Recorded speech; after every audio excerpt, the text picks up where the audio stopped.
Hello. Welcome to Lesson 10 of our course on Process Thought.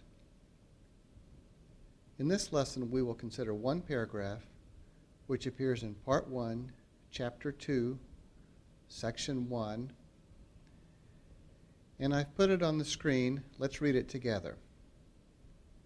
Actual entities, also termed actual occasions, are the final real things of which the world is made up. There is no going behind actual entities to find anything more real. They differ among themselves. God is an actual entity, and so is the most trivial puff of existence in far-off empty space.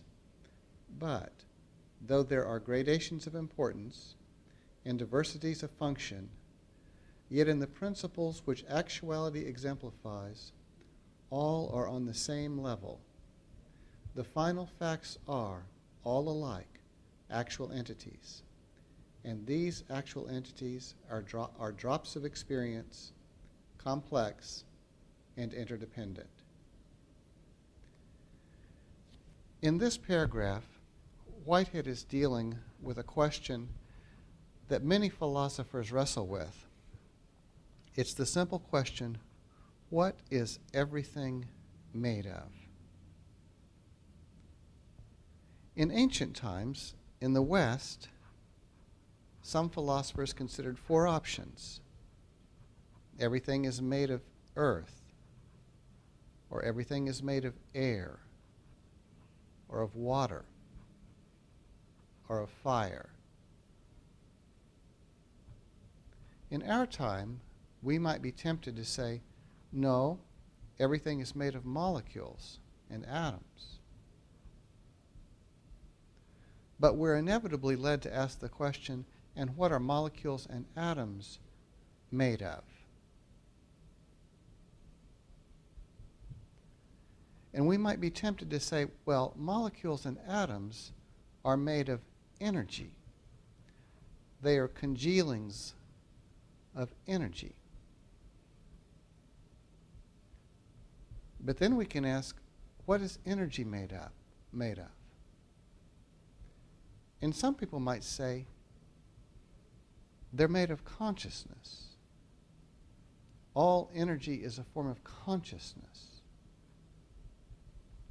And then, of course, people might say, but yes, what is consciousness made of?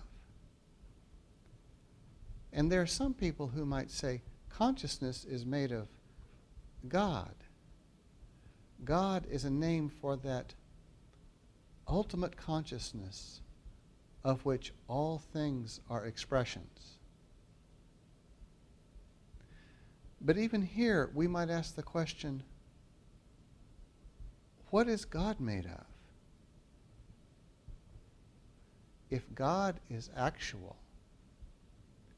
if God is real, what is the reality of which even God consists?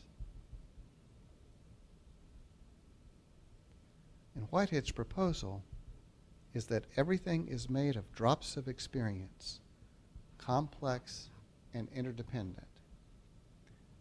And his name for drops of experience